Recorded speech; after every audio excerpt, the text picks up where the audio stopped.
All right. So, oh, I'm not on camera. Here I am. Why is it not working? There I am. Okay. Hi, guys. Hi, Haley. Lisa, thanks for coming back. Pam, Candace, and Derek, I'm excited to have you. I'm sure we'll have some more people joining in. We are recording. It is live streaming. Looks like we've already got some people watching live. So hi to you guys again. Yesterday was an awesome call. And I sent the recording out to many people if they wanted to rewatch it, people who weren't able to attend live.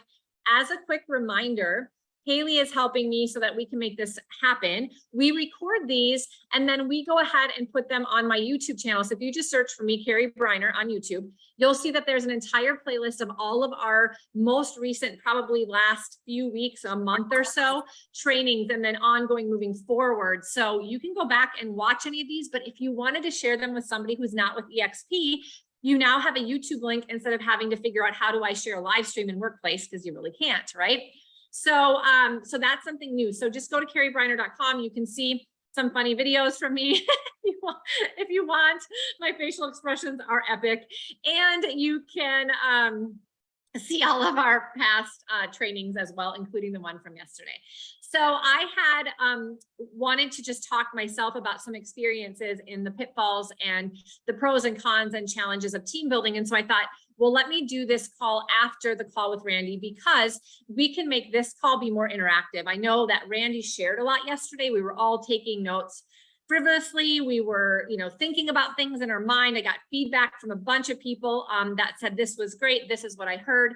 Today, I would like to have it be almost as those of you that watched the recording or attended live, to help me facilitate the conversation based on what you heard and what you're thinking. And it will wrap us all into a conversation about how do we build this business here at EXP for ourselves in a way that we really truly bring value to others, and then it can build wealth for us and future generations. I mean, here's the reality.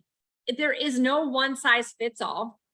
It doesn't have to be thousands of people. It could be 5 close friends of yours that over a period of 5 years, grows to a few hundred people. But at the end of the day, there is a way that we can all use our strengths, our skills, our experience in real estate, and our own desire to impact others or help people. And so with that, I just like to facilitate that conversation. If there isn't a lot of questions, I definitely have some things I want to share, but I would first like to open it up with just thoughts and questions that you guys have. Lisa, I know you had some great ahas from the call yesterday. And so I'd love to have you share anything if you want to, and of course, anyone else. Yeah, absolutely. For me, it was super important that I actually had, I was going to say my boys, sorry. Okay. I had my team here listening in, because I'm actually the first person, I believe, in our mega team here who has a self-organized team, which is very much in line with what Randy was talking about yesterday. I've been on a team prior to becoming a team lead myself, and I know the pitfalls, and I do not want that for my team. So I don't know if people need to know percentages, but I am very, very low. I do a 10% across the board and a 25% if it's a golden nugget, as I put it. It's somebody who's ready to go and ready to fly.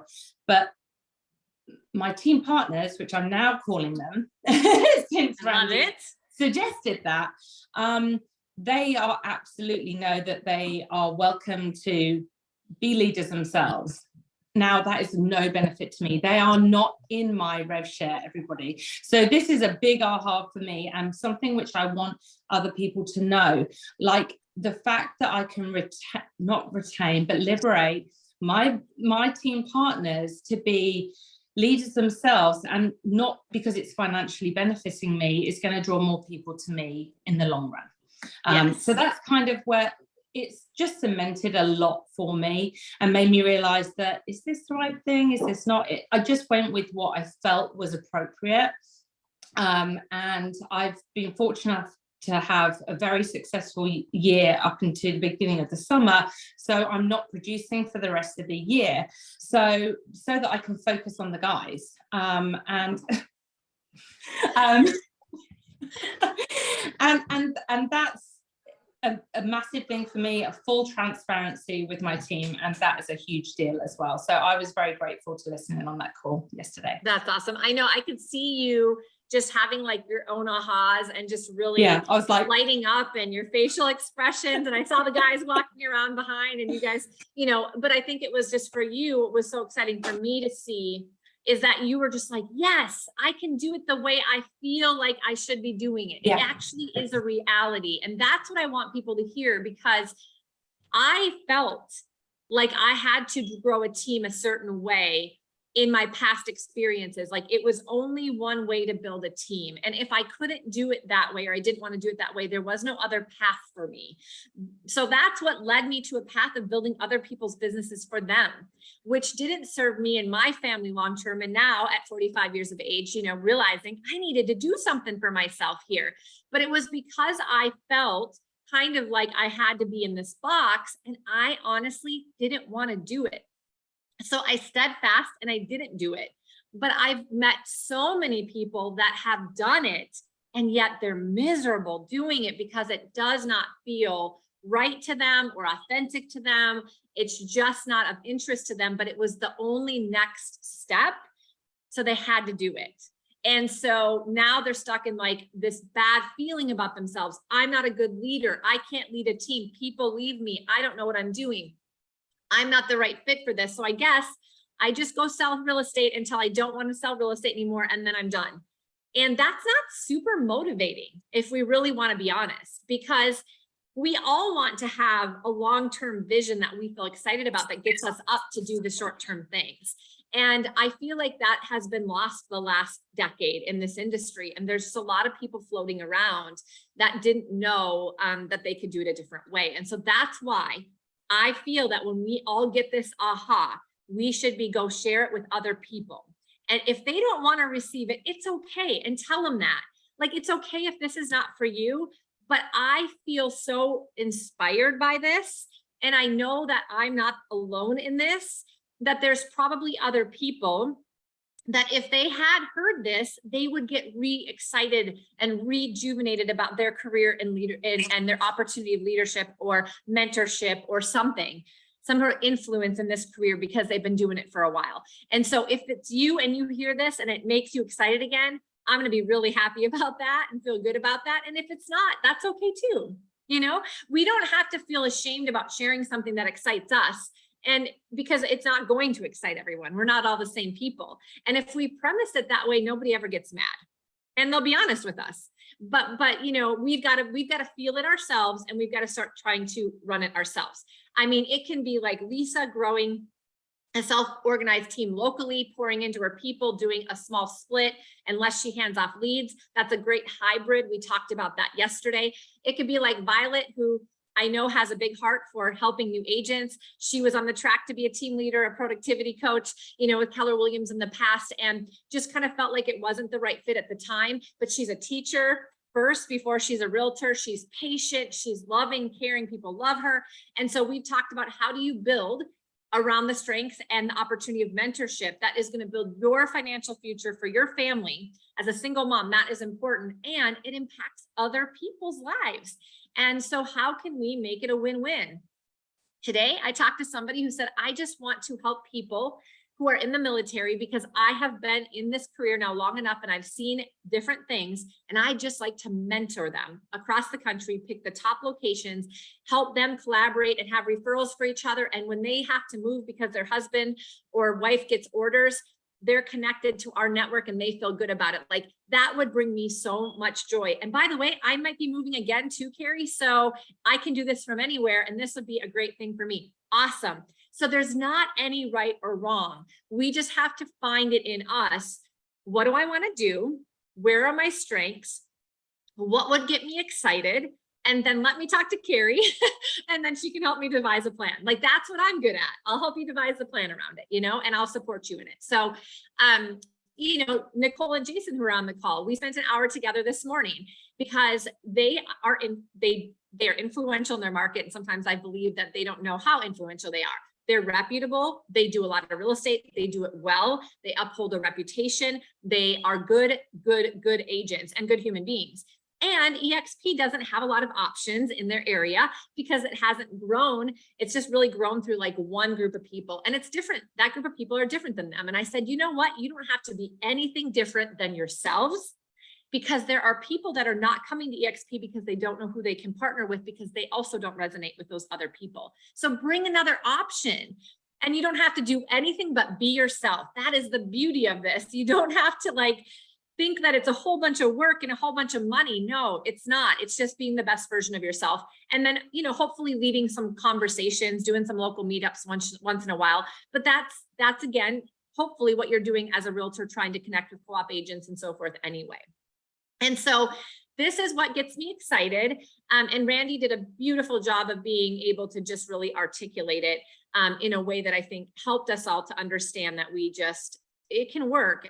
But sometimes, and Lisa, you alluded to this, in the short term, it's not maybe as lucrative as some other traditional team. But if we see the long-term vision, and Jeremy is a perfect example of this, if we see a long-term vision, that long-term vision is so much greater than what it could be if we started here. And it's also so much more inspiring and motivating, and we see the impact that if we see the longer vision, we can go for it, and we can get there faster than we think sometimes. We sometimes think it's going to take us 5 years, and I've seen people, it takes them 1.5 years because they so believe in it and they're doing the right thing that this just grows upon itself much faster than they ever thought it would.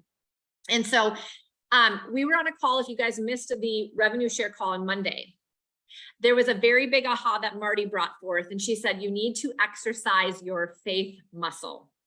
I loved it because she's exactly right. She's like, if you don't put yourself in a position every day to have to exercise your faith, you don't have much of it. Your muscle is weak.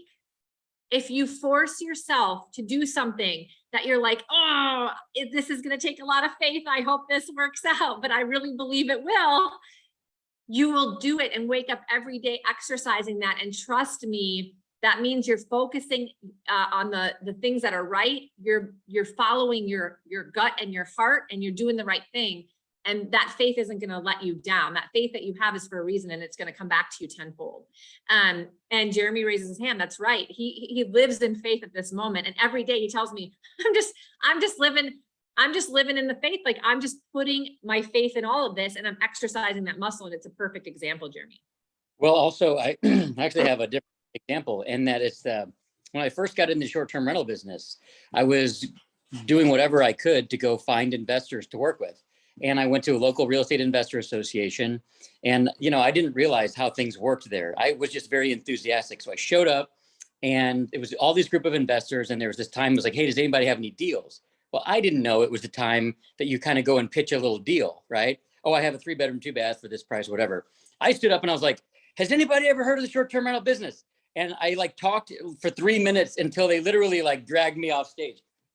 I didn't know that I wasn't supposed to do that. And I felt so foolish going home, but I had this enthusiasm, this passion for the business, and the faith to, like, you know, actually go up there and talk to people about it. And then I felt like a loser the entire evening. I was like, I did it wrong.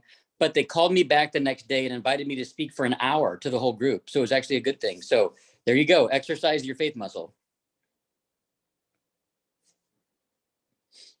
Isn't that an interesting concept? You felt bad about it, and you were beating yourself up about it. Like, what in the world did I just do? That was a big idiot move. And then they were like, we like that guy. Look at how he showed up. And so it's very interesting and a good reminder that how we feel about ourselves and how we perceive a situation is very, very different than how other people around us perceive the same thing. So we shouldn't be so hard on ourselves, and we should give ourselves some grace. If we show up authentically, I think people see right through that. Jeremy, that was a big move for you because your entire career has been built around short-term rentals ever since. You're muted. You're muted too, my dear. We got a ton of investors from it. So yeah, exactly. So I think that's an interesting concept. Before we move on to the team building, I think let's unmute ourselves, or you can chat if you can't talk, that's fine too. Like, what is something that you just, if you could just walk away from our call today and you're like, I'm going to just exercise my faith muscle in this regards, what would you do? Like, what's the one thing that you would do today that you haven't done yet because you're a little fearful of it and your faith hasn't been able to be the thing that overtakes yet? It could be personal, it could be professional, and some of it might be a little private, so you don't all have to answer. But is there something in business that you're like, I see the bigger picture, but I don't really understand. The short term could be a little messy.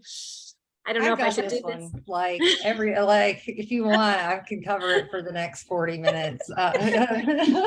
Yes, please, Violet. No, it is just believing in like that, exercising that faith muscle, that those small actions of trusting yourself and your long-term vision, to where that vision is there for a reason, and that it's not placed there by accident, that we all have that vision, that drive and just like remembering that can be really difficult. And so I think that's where you have to really kind of hone in on that like faith muscle. And for me, it's just doing consistent things. And so when life shows up, you're like, oh, well, I backtrack, and it's like one thing, and and things start to compound. And so it's like, I have to work very diligently to compound joy, like to like flip that and say like,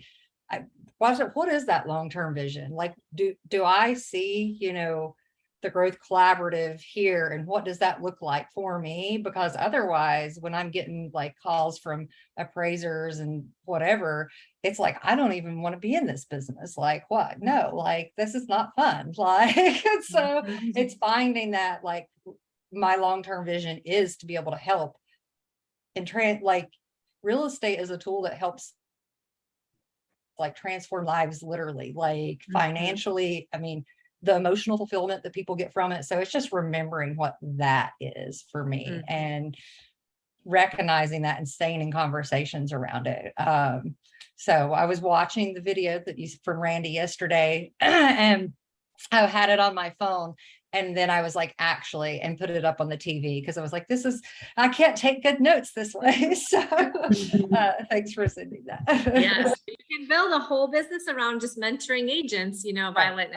I know that's coming for you. I have this premonition. I don't have them often, but I did have it this week, and you're on that path. So, and Pam, who is on the screen above you, or at least in my view, Violet, she's looking to bring the Growth Collaborative in Charlottesville, Virginia.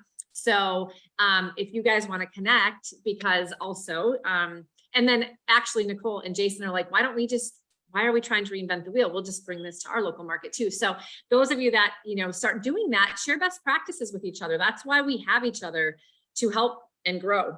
And so for some of you who just say, I don't want the traditional team, and I don't want to come up with a whole name. We already have great things with the Growth Collaborative. I believe in what the Growth Collaborative believes in. Let's just bring a little local franchise, so to speak, of it.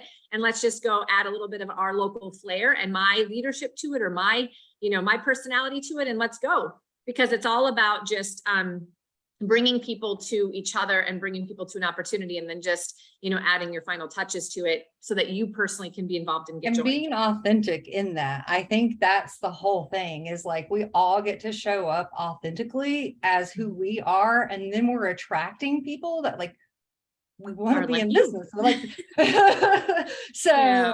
That's just like a huge key thing, that I think the authenticity keeps showing up. And that's really just truly what it is about in business overall.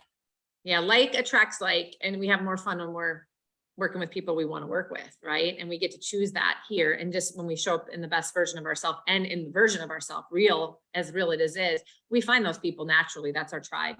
And that's what's happened here. I mean, I've been able to connect a lot of you for different reasons, to have conversations. And I think there's just even more of that can be had. So I'm excited to have that opportunity. So some of the things that you heard, anybody else unmute from yesterday, because Lisa shared a little bit. If you've watched the video or you were on live, either way, did you have any big ahas or questions? If something was unclear that we could, clear up too. Anybody?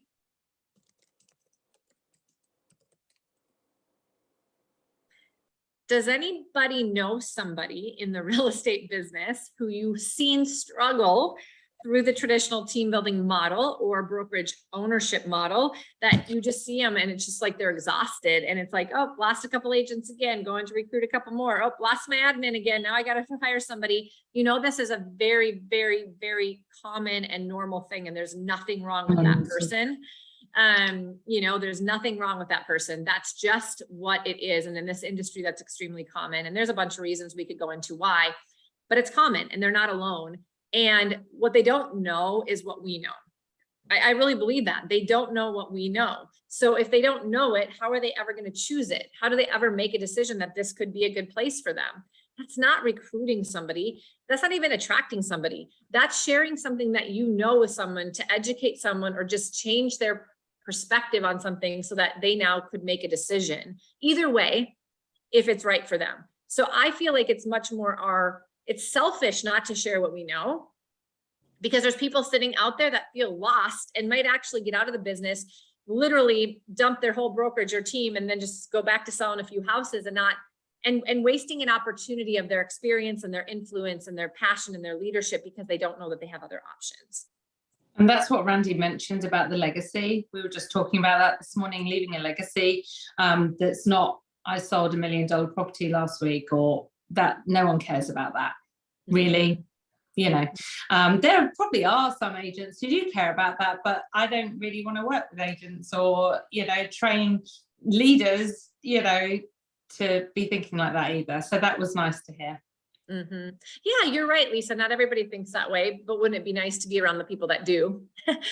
Right. And so we get to choose that, and that's who we'll probably attract, you know, because at the end of the day, if somebody only worries about how much real estate they sell, they're just going to worry about how much real estate they sell until they can't sell real estate anymore. And that's their path. That's okay if that's what they want.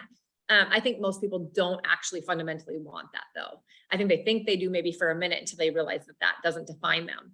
I have an interesting webinar coming up. I did a podcast with Virtuance Photography. They're a large national photography company, and they asked me to come on their podcast. And then the podcast went really well, and they were like, you know, will you do like a Q&A session? And the reason I bring that up is we were talking about being over-identified with your role.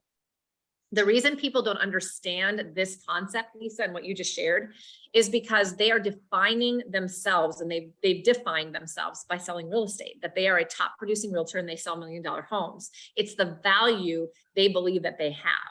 And so until they can flip that and realize they are much more than that, and they aren't defined by that role, is when they can actually change to be now a leader of people who sell real estate and can say, I've done this and I'm proud of it, but it's not me. It's not the only thing I can do. It isn't my only value. That's a hard transition for people who have spent 25 years of their life selling $1 million homes, right?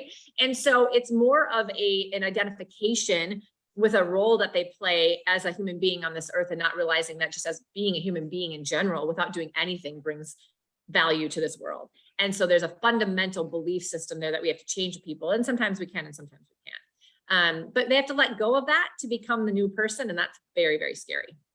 Jason, you have your hand up again. That's a common theme. Thank you for raising your hand. Well, I'm trying not to overspeak these days. I think we are going to have some conversations about, like, when we're talking about these people who they're selling $1 million houses, or they've done 10 or 20 million for 5 years in a row. There's some ego attached to that. Yeah. And that's what the traditional model teaches you. You're special because you do this.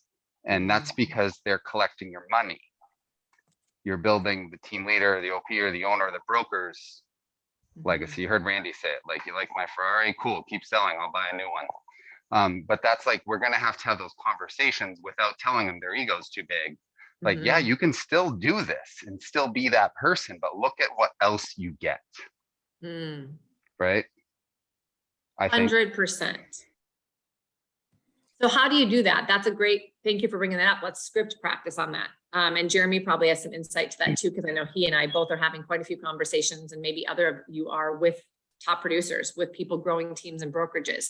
There is the egoic part of the mind taking over, and that is something we have to overcome. But you can't just say to them, that's your egoic part of your mind, because that does not go over well. I've tried everything, trust me. As we all know, obviously that wouldn't. But one thing that I do is I actually go the opposite. I tend to stroke that ego more in order to earn the right to get them to be open to hearing about what that next step could look like for them. And it could even be better than what they're experiencing today. So for an example, Jeremy, let's role play.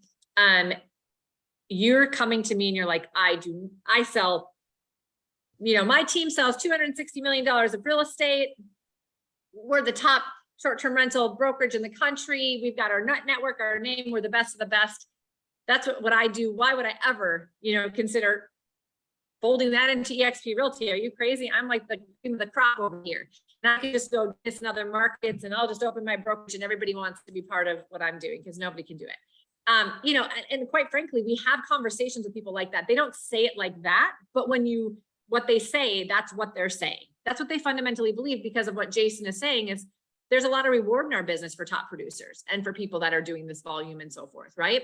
So that's it. We kind of have created the monster to some degree, and our mind is going to do this because that's what the egoic part of the mind does.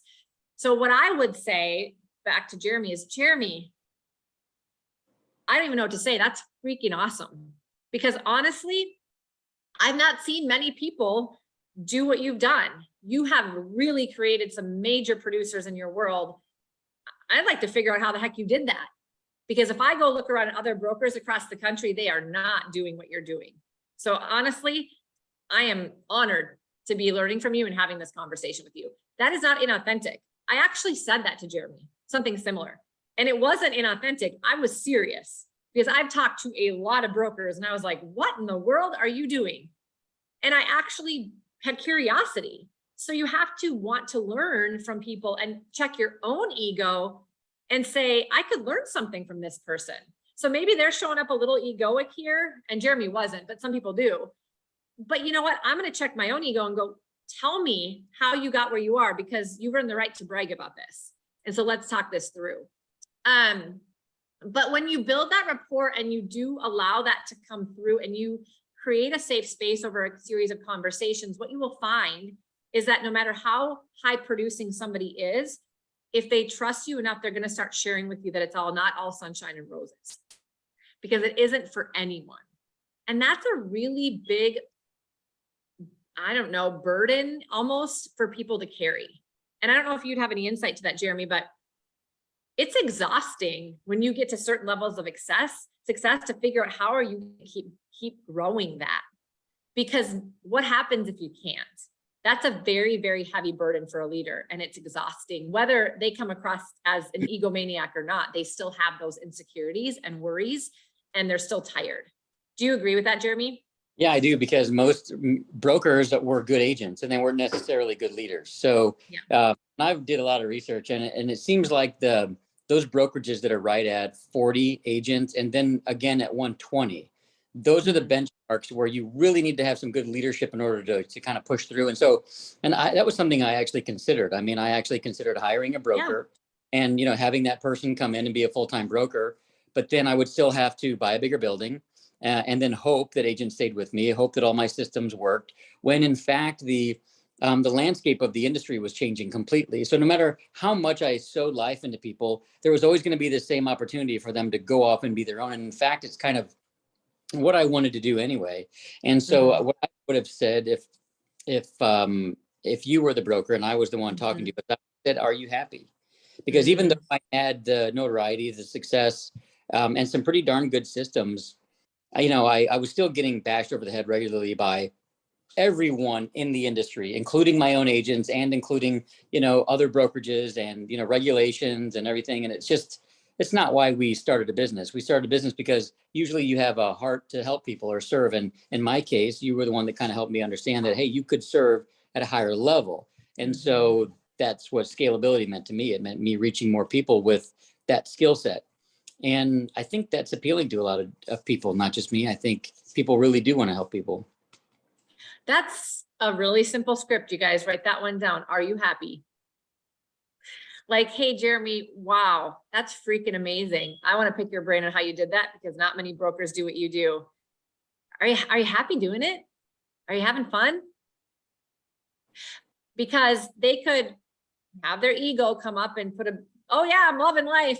Awesome. I'm proud of you. That's amazing. Can we have another conversation and dig into like what you love about what you're doing every single day and how you're doing it? Because I'd love to learn from you. And pretty soon they're going to go, I got to be honest with you. I mean, I have fun some days, but man, this is freaking exhausting. That almost always comes out. So if you know people, it's like, how do I approach that? This is how you approach it. Tell them good job. Tell them that you're amazed at what they're doing. You'd like to learn from them. And then, you know, ask them if they're having fun doing it and what they see for their future, and then see how they open up to you. And if you've already got that relationship, they probably will open up to you.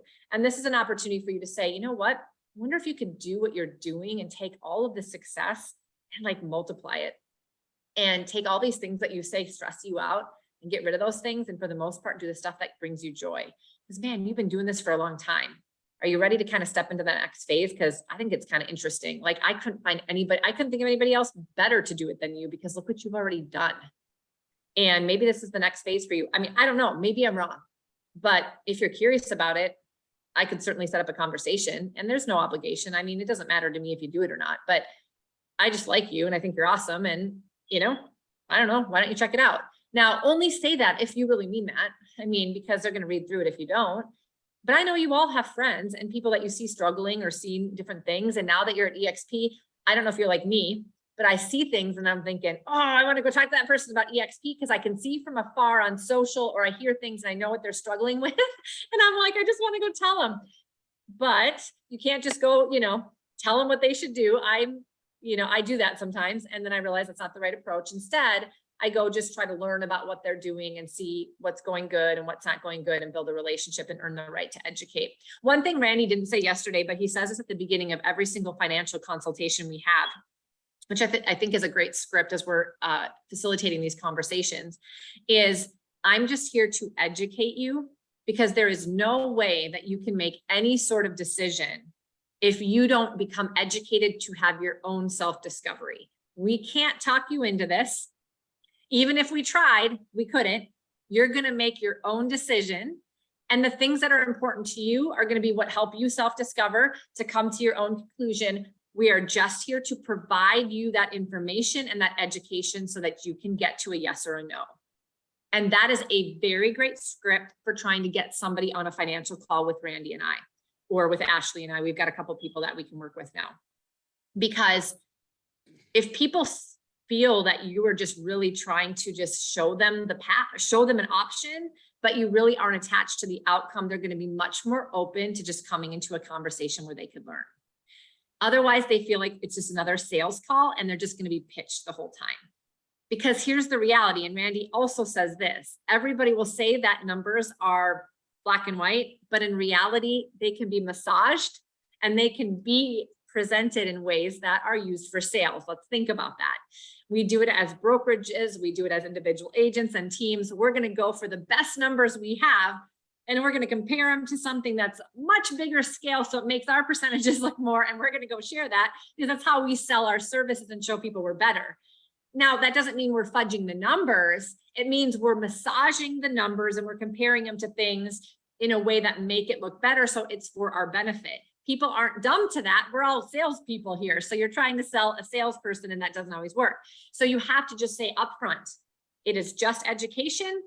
It is just for your benefit to self-discover. However many calls it takes you to get there, we don't care. And if you just tell us green light or red light, I said this to a producer yesterday, I'm going to keep having conversations with you until you tell me to stop. I will not be offended if you tell me to stop. I don't want you to feel obligated to keep the conversations going if you're no longer interested. We're both too busy for that. I will not be offended. So after every call, I'm going to ask you, do you want to set up another call or not? You use your gut instinct and you say yes or no, and we're going to be okay, whatever you say. Because maybe you say no today, and you might call me back in 6 months and say, can we resume? And I'm going to say, of course, because timing is everything, and I will not be able to change your timing. And I don't pretend to do that. So at that end of that call, I said, so what do you think? Are we going to do another call? She said, yep, I think we're still going to do another call. I will tell you if I don't want to. And that there was some trust and rapport there. And I'll tell you, she has a very different personality than me. And I can get too enthusiastic for her. And she's told me that. And we've built a rapport having a good conversation around that. And I said, I appreciate you telling me that. I'm going to try to tame this down. And then she said, you know what, Cari, though? No, I don't want you to change who you are. I just want you to know sometimes that like freaks me out.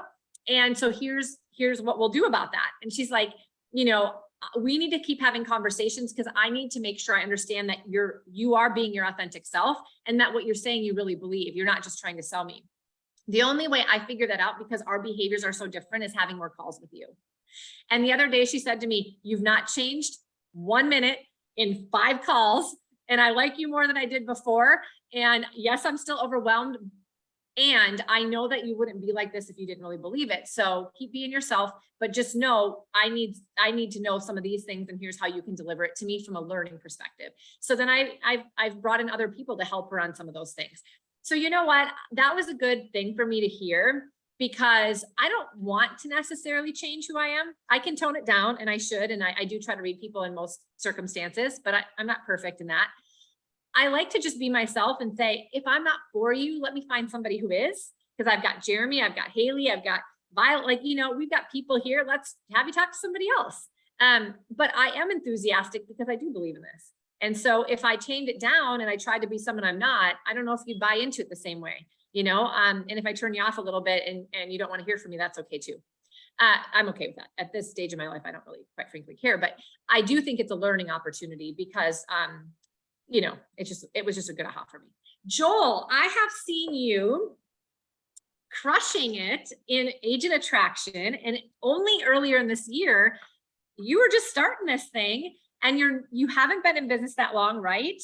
And so I want you to share like what has transformed over this year, because you're, I think, very inspiring to go, I don't need to have any limiting beliefs around this, but I'm going to build a darn organization inside EXP how I want to. And you have really done it authentically to you. And I think it's awesome to watch. So what are you willing to share with us today?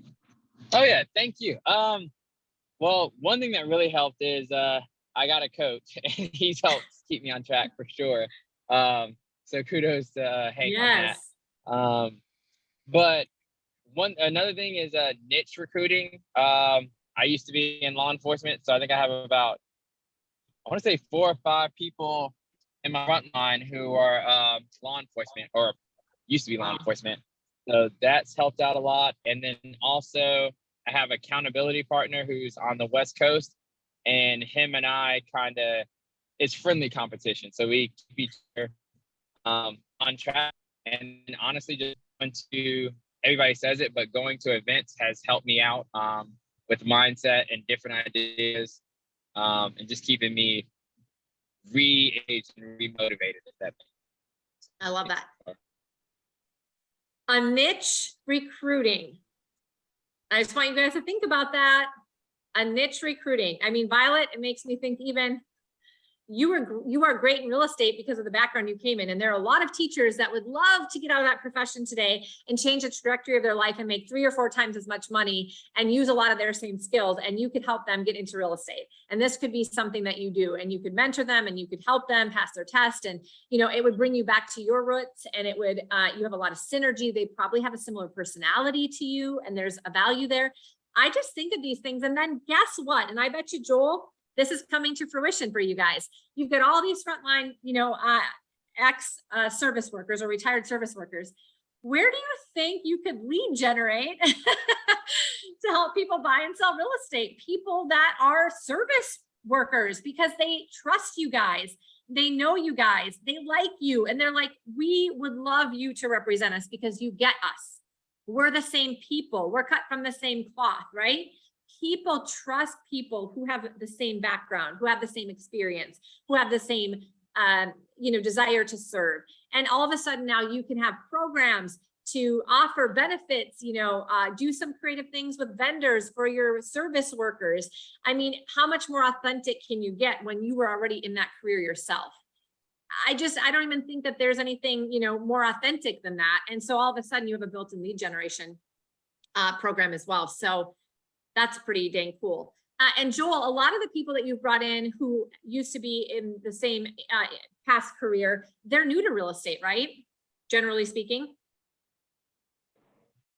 Yep, that's correct. I think all of them were new. The first person I brought over, he capped his first year and was Icon his first year, made out 250 grand. Wow. And it was really cool. Not even 250, but he had actually told me that he was contemplating suicide just because like everything that was going on. And that, you know, he spoke to one of my friends and was like, yeah, Joe got out. He's doing real estate now. You should speak to him. And then he spoke to me, got over here, has more family time. So, I mean, the money is cool, obviously, but just hearing those stories and knowing that I was able to impact somebody's life is kind of keeps me motivated to go out and get more, to be honest. Wow. Yeah, I mean, that's, could you ever have a better, like, could you, you know, we could just stop the call right there because we don't know what people are going through. And that's where I say, when we are not sharing what we know that could help other people, it's a very selfish thing.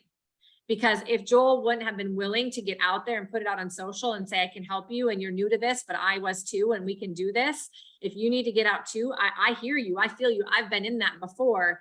If he was unwilling to do that because he had imposter syndrome, he was worried he wasn't going to be a good leader, he didn't know if it would work out. If all of the thoughts that came into his mind, he would have believed them and he would have not moved forward, that scenario with that person could look very, very different today. And that's not on for Joel to feel pressured. That's just what a blessing that you not being so worried about sharing with other people and growing this, like what it really has done for other people. I read something, actually Brent Gove said this, and he said, there is no financial risk to grow your organization with eXp Realty. There's no financial risk. The only risk you have is the ego risk. Are you willing to take that? We all can do it. It's just a matter of if we're willing to or not. Are we okay not being perfect? If we're okay that, you know, we might mess up, we're not the best leader all the time. We didn't do it perfectly. Or can we just get into action with a really authentic, true heart with the best intention and then have the faith muscle kick in and go for it? And I think that I know that every single person has that ability and it'll work out. I mean, it'll work out. You have to be a goldfish. Haley, what does that mean? Yeah, so Cari and I talked about this yesterday on our like a little mini episode of the podcast. And I don't know if any of you have ever watched Ted Lasso. I love that show. If you do not watch it, you absolutely have to. So he asks, so Ted Lasso, the main character, he says, "Who does anybody know what the happiest animal in the world is?" Any guesses? Okay, I'll tell you. It's the goldfish. You know why? Because it has a 10-second memory. What does that mean? As a leader, what do we need to do? Like, why is that so important? Well, we need to let go of things that happen very quickly, even if it's something really positive. We need to be able to move forward quickly, learn from whatever it was, continue to grow and lead forward almost immediately. We cannot allow our ego to get attached to anything that has happened to us. We need to continue to remain present and in the future, not stuck in the past. So I love that quote, and we talked about it yesterday. It was so awesome. I go, Haley, I'm a goldfish. Who knew? You are. Cari is the epitome of a goldfish. She never ever, and that's like one thing I really admire about her is that she really leads fearlessly. Like she's really not actually afraid of what people are going to think or how they're going to interpret or respond what she's doing, because her intentions are so authentically pure. And she just doesn't hold on to whatever has happened. And it's really inspiring. And I really do. I strive to be more like that, because when you're more present and you can allow the ego to not be in the way, our decisions are so much more powerful as leaders. They really are. Yeah.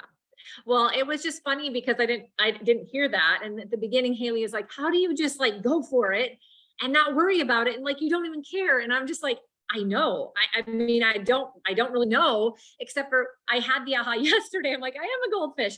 What I think I actually, and Haley and she helps me discover this. I remember there was a moment in time because I was very unhappy. I was very miserable with myself. I had no confidence. It looked like I had a lot of confidence to the outside world.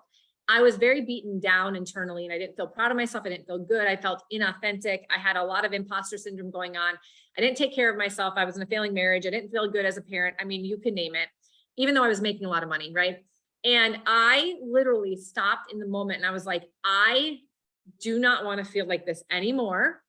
I do not want to be unhappy anymore. Like it sucks and I'm not going to do it anymore. So what I realized was a lot of my unhappiness and misery and all these things was my own mind.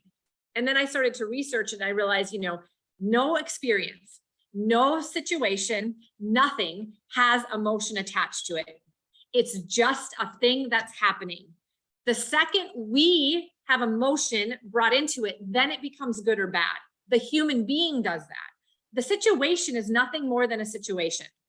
So I was like, okay, I'm doing this to myself. This is what I'm doing to myself. So either I let go of all of the things people are saying about me, what I think people think, what I don't know what they think, but I'm making it up in my head, my failures, the things I could have done differently, which I cannot change, doesn't matter. I can do that, sure, and I can still stay stuck in this spot where I'm unhappy and then I'm not being a good parent. I'm certainly not changing what I already feel guilty about because I'm being the same. I'm feeling the same, therefore I'm being the same. Or I can just say, I don't care. If I get in a mode of where I'm worried about something and my mind is doing that, I shut it off and I get into some sort of other positive action as quickly as possible to like mitigate that, to distract myself. So I started to do that without even realizing I did it. And today I can tell you, I turned into a goldfish because my mind has been trained. I don't actually do that on purpose or consciously at all anymore. I have no idea. Sometimes it might seem like I don't care enough. And so I have to be careful about that. And that isn't actually true. It's just that I don't want to dwell on anything and life is too short. I just want to move on. And that doesn't mean I'm not valuing the person or the situation. I do learn from it. I extract that information quickly. And then I'm like, well, what can I do? So I was saying to Haley, like, when you lose an agent on your team, that's one of the biggest things that people get afraid of. It's a pitfall. It's the biggest challenge team leaders have or broker owners have is that they get this like they get beat down because they pour into their agents and they feel like I've given everything I can and they just like, they're out of here. They don't care about me. And it's a very emotional, personal attack. And it's what holds most team leaders back because then they stop recruiting. I'm not even doing this anymore. I'm not worthy. People don't like me. I'm failing. What are people thinking about me? What are they saying about me? And it actually stunts their growth. Whereas what happens when that happens to me, I learn from it. Why did they leave? What was it? I accept it. And then I go recruit another person. And I try to recruit a person that is different than that from what I learned. I can't make everybody happy. Not everyone's going to like me and not everyone is going to stay with me. That is an unrealistic expectation. And it just is what it is. And yet I can get clarity around who are my tribe, who are people that are better for me.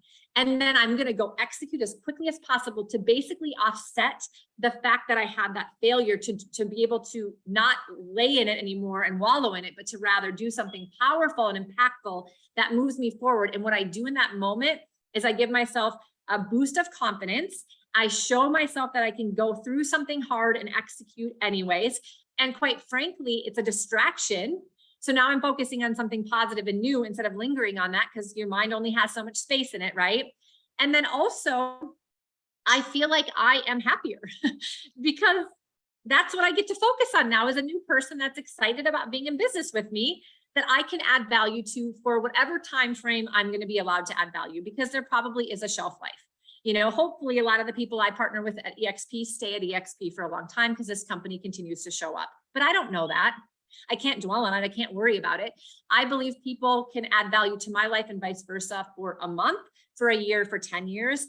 I'm not going to worry about that as much. I'm just going to come with that true intention. So I've become a goldfish, but it took practice and it took 11 years of me being completely opposite of a goldfish to get there. So it looks easier, of course, than it is, but I think it's a great analogy. And thank you to Haley for bringing that up to me. And we had a good conversation around it yesterday. All right. So ahas, things you heard today, things that you can execute on, or any other questions as we have our last 10 minutes. Haley, I need a meme.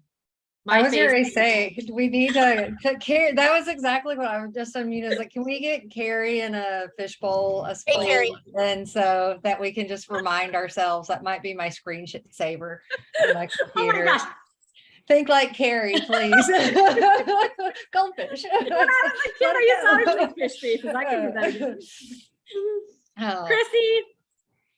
Hey, sorry I'm driving, but I wanted to just hop on and just thank you guys for having that conversation, because I'm right there in alignment with that. And there's times where I'm like, have I lost my compassion? Why don't I feel things the way that people are expecting me to feel, or I'm not reacting the way that, you know, and I know that it's not that. I know that I'm a compassionate person, but at the end of the day, I only have so much energy, and I can either choose to let it be zapped or go down that negative path, or I can choose to do something differently. And, you know, nobody else is going to do that for me. So I just wanted to thank you for sharing that, having that conversation, because yeah, I couldn't really identify what that was for a period of time. And now I know that I'm not just a cold person.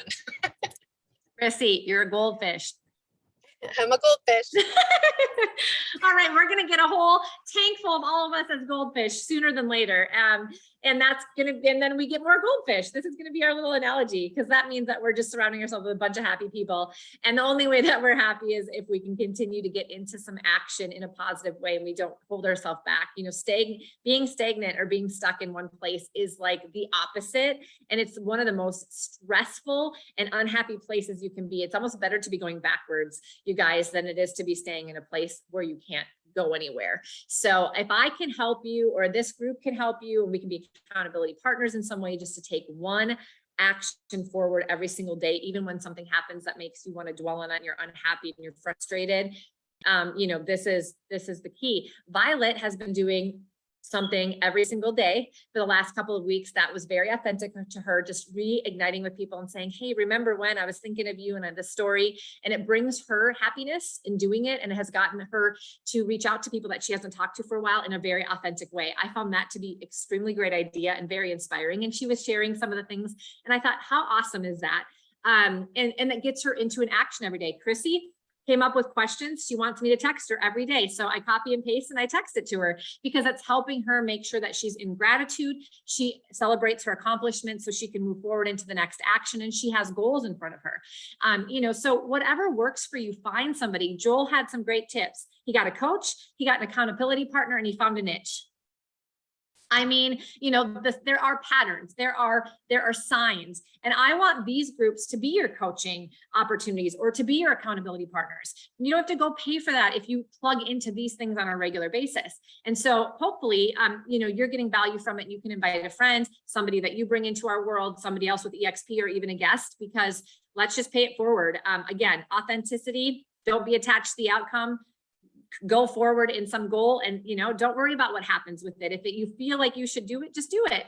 And, you know, the results are going to follow. So, Candy, yeah, Joel's story. Joel, thanks for sharing that, because we need to get out of our own head and worry about ourselves, and then go out there and talk about it and say, because if we're worrying about our own ego, like, oh, we're going to be rejected, we're going to be this, we're going to be that, but we don't realize what the gift could be to somebody else.